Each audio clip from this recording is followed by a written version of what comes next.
Olá, tudo bem? Estamos iniciando o nosso 10º estudo do Evangelho segundo João.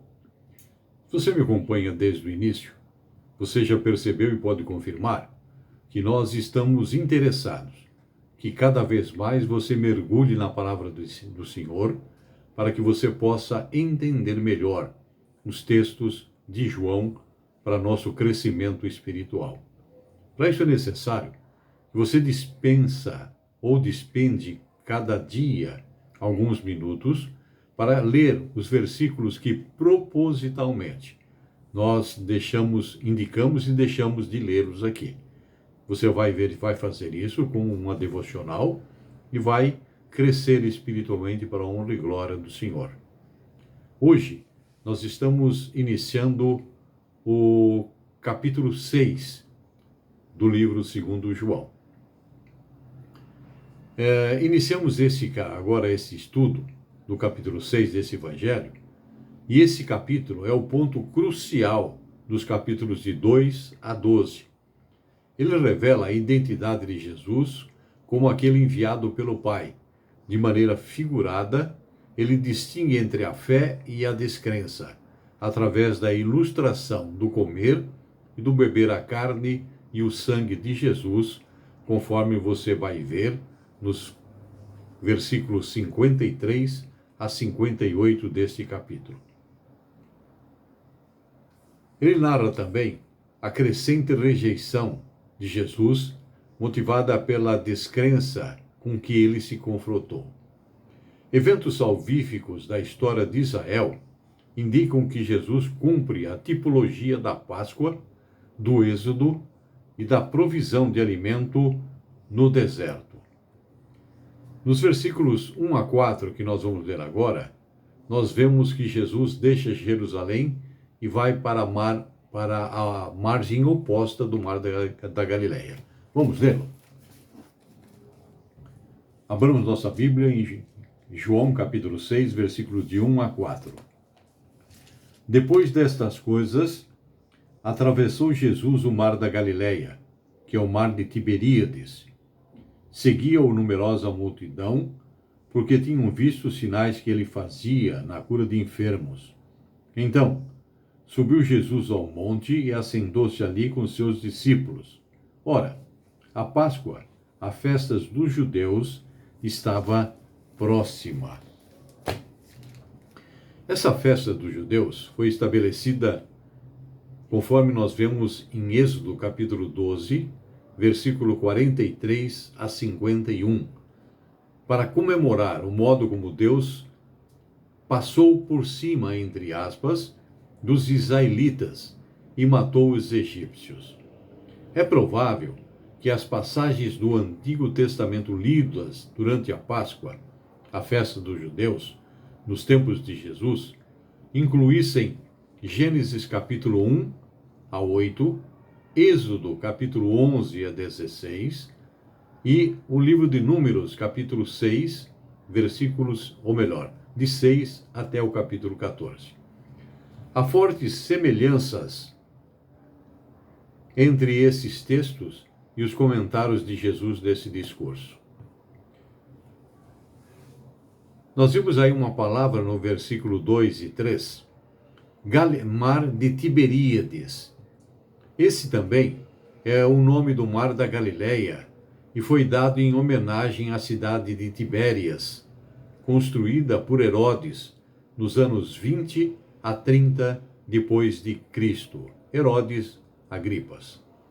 No versículo 2 aparece a expressão, os sinais que ele fazia. Jesus registra só uma cura na Galileia, aquela do filho do oficial do rei, que nós já vimos no estudo que fizemos, no capítulo 4, versículos 46 a 54. Jesus deve ter feito outros sinais miraculosos ali, conforme especifica João, capítulo 21, versículo 25, onde ele usa de uma hipérbole, isto é, um exagero, para acentuar aquele fato.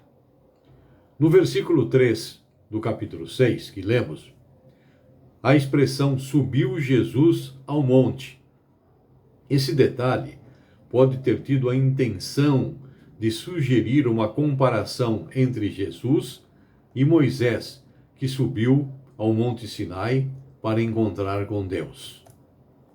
Vamos ver agora os versículos de 5 a 15.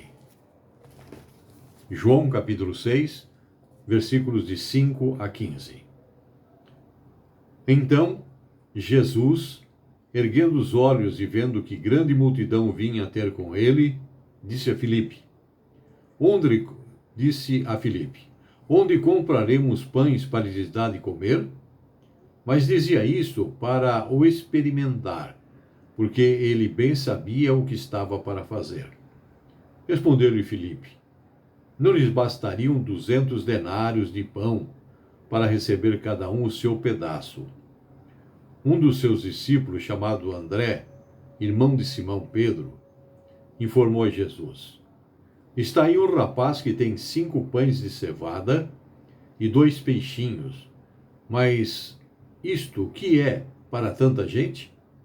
Disse Jesus, fazei o povo assentar-se, pois havia naquele lugar muita relva. Assentaram-se, pois, os homens em número de quase 5.000. Então, Jesus tomou os pães e, tendo dado graças, distribuiu-os entre eles. E também igualmente os peixes, quanto queriam. Quando já estavam fartos, disse Jesus aos seus discípulos, recolhei os pedaços que sobraram, para que nada se perca. Assim, pois, o fizeram, e encheram 12 cestos de pedaços dos 5 pães de cevada que sobraram aos que haviam comido. Vendo, pois, os homens o sinal que Jesus fizera, disseram, este é verdadeiramente o profeta que deveria vir ao mundo. Sabendo, pois, Jesus que estavam para vir com o intuito de arrebatá-lo para o proclamarem rei, retirou-se novamente, sozinho, para o monte. Nos versículos 5 a 15, alimentação dos 5.000. Essa alimentação, Jesus alimenta a multidão da mesma forma como Moisés fez no deserto, conforme você pode confirmar, lendo o livro de Números, capítulo 11. Nos versículos 5 e 6, há a expressão, para lhes dar de comer. Reminiscência de Números, capítulo 11, versículo 13, onde Moisés faz uma pergunta semelhante a esta. Você pode observá-la. Nos versículos 7 a 9, há a expressão 200 denários. Um denário correspondia ao pagamento de um dia de trabalho, de acordo com o que você pode confirmar, lendo Mateus, capítulo 20, versículo 2. Isto é, 200 dias de trabalho. Nos versículos 10 a 13, há a numeração do povo, 5.000. O número não incluía mulheres e crianças, conforme Mateus registra no capítulo 14, versículo 21. No versículo 14 de João capítulo 6, aparece essa palavra, o profeta. Isto é, quando ele se refere aí, é uma palavra semelhante a Moisés. Você pode confirmar isso lendo Deuteronômio, capítulo 18, versículo 15. No versículo 15, a afirmativa para o proclamarem rei. O reinado do Messias devia ser espiritual e não político, conquanto aceitasse o título de rei de Israel, conforme João registra no capítulo 1, versículo 49, Jesus recusou a oferta de Satanás, que você pode observar lendo Mateus capítulo 8, Mateus capítulo 4, versículo 8 e 9. E os esforços mal orientados do povo também nesse sentido. Vamos ver agora os versículos de 16 a 21. Estamos lendo Mateus capítulo 6, versículos 16 a 21. Jesus anda sobre o mar. Ao descambar o dia, os seus discípulos desceram para o mar e, tomando um barco, passaram para o outro lado, rumo a Cafarnaum. Já se fazia escuro e Jesus ainda não viera ter com eles. E o mar começara a empolar-se, agitado pelo vento que soprava. Tendo navegado uns 25 a 30 estádios, eis que viram Jesus andando por sobre o mar, aproximando-se do barco. E ficaram possuídos de temor. Mas Jesus lhes disse: Sou eu, não temais. Então eles, de bom grado, o receberam, e logo o barco chegou a seu destino. Jesus anda por sobre o mar. Essa é uma expressão que nós observamos. Esse milagre é registrado também no livro de Mateus, capítulo 14, dos versículos 22 a 33. E não deve ser confundido com a tempestade acalmada, registrada em Mateus, capítulo 8, versículos 23 a 27. Vamos ver agora o que nos fala o versículo 21. Aparece a expressão logo. Alguns entendem esse episódio como sendo um milagre adicional. Outros entendem que, depois de Jesus entrar no barco, nenhuma outra dificuldade foi encontrada. Vamos ver agora João capítulo 6, versículos 22 a 27. Jesus se declara o pão da vida. No dia seguinte, a multidão que ficara do outro lado do mar notou que ali não havia senão um pequeno barco e que Jesus não embarcara nele com seus discípulos, tendo antes partido sós. Entretanto, outros barquinhos chegaram de Tiberíades, perto do lugar onde comeram o pão, tendo o Senhor dado graças. Quando, pois, viu a multidão que Jesus não estava ali, nem os seus discípulos, tomaram os barcos e partiram para Cafarnaum, à sua procura. E,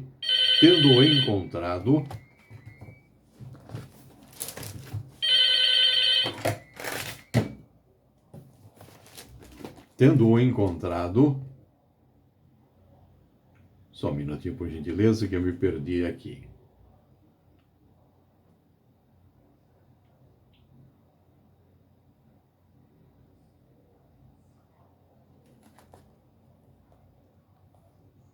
No outro lado do mar, tendo encontrado no outro mar, lhe perguntaram: Mestre, quando chegastes aqui?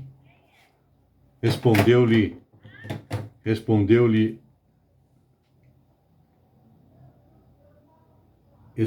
Jesus: em verdade vos digo, vós que me procurais, não porque vistes algum sinal, mas porque comestes do pão e vos fartastes.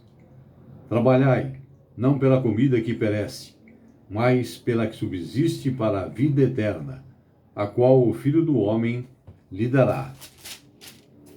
Porque Deus, o Pai, o confirmou com o seu selo.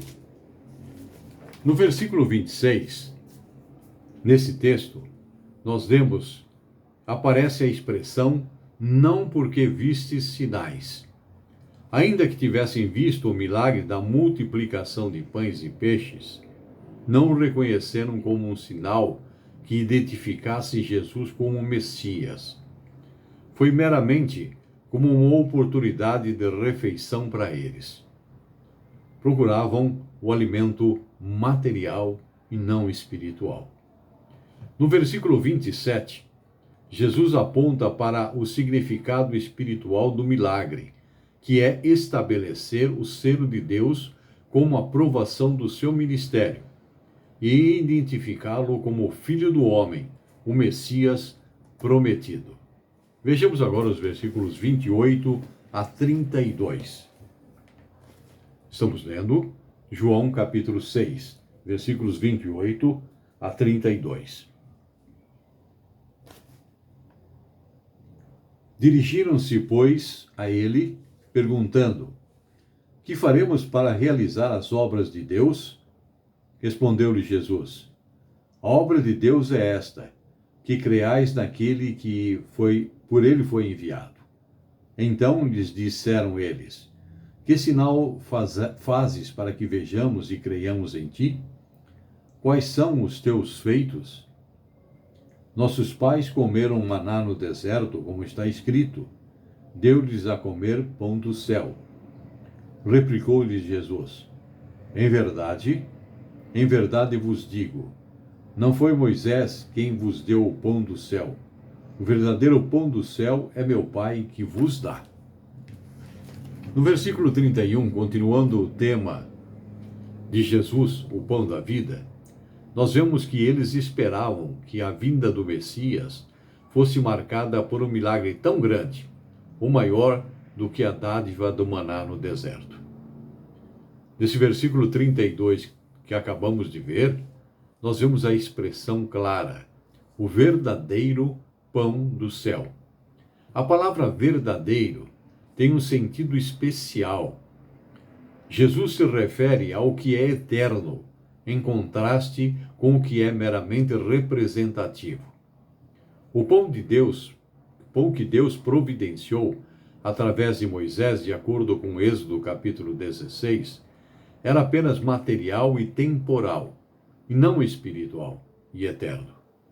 Você pode confirmar isso lendo João capítulo 4, 24, que nós vimos no estudo no estudo 7 do nosso estudo. Vamos ver o versículo 33. João 6, 33.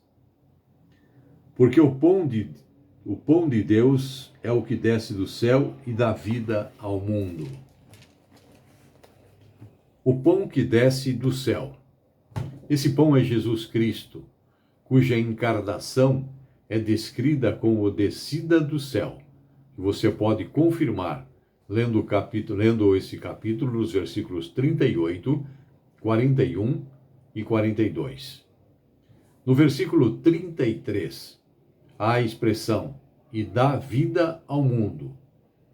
Cristo provê vida eterna para aqueles que estão mortos em delitos e pecados, conforme Efésios registra no capítulo 2, versículo 1. Esses são escolhidos não somente dentre os judeus, mas dentre o de todo o mundo. Jesus não ensina aqui a salvação universal, mas a relevância e o apelo universais de sua obra salvadora.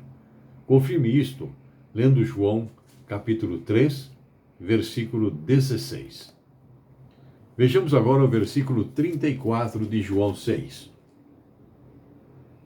Então lhes disseram: Senhor, dá-nos sempre deste pão.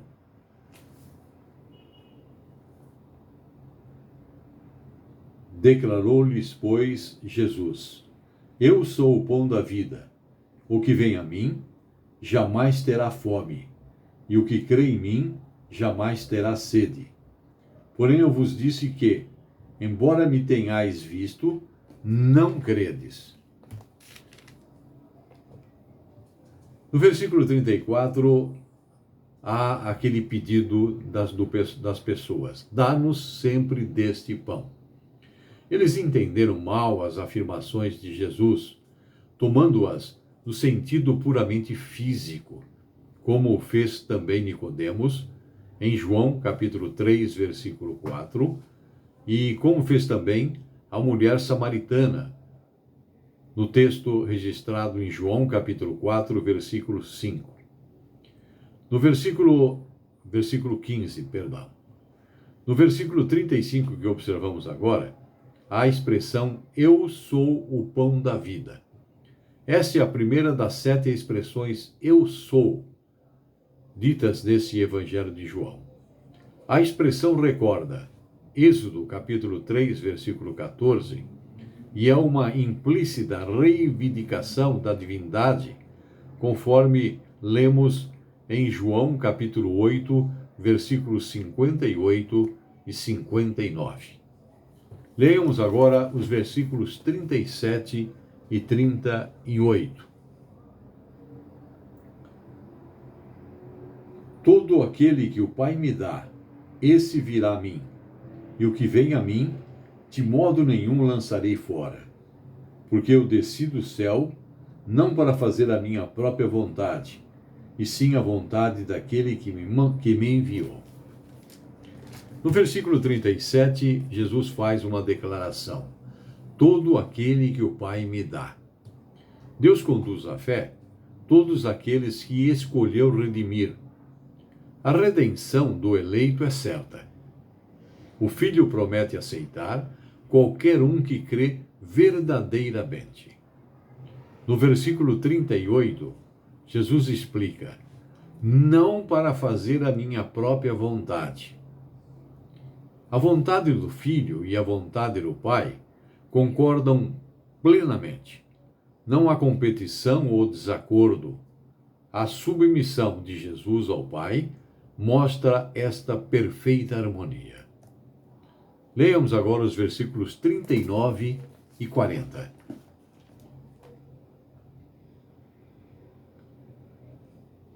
E a vontade de quem me enviou é esta: que nenhum eu perca de todos os que me deu. Pelo contrário, eu o ressuscitarei no último dia.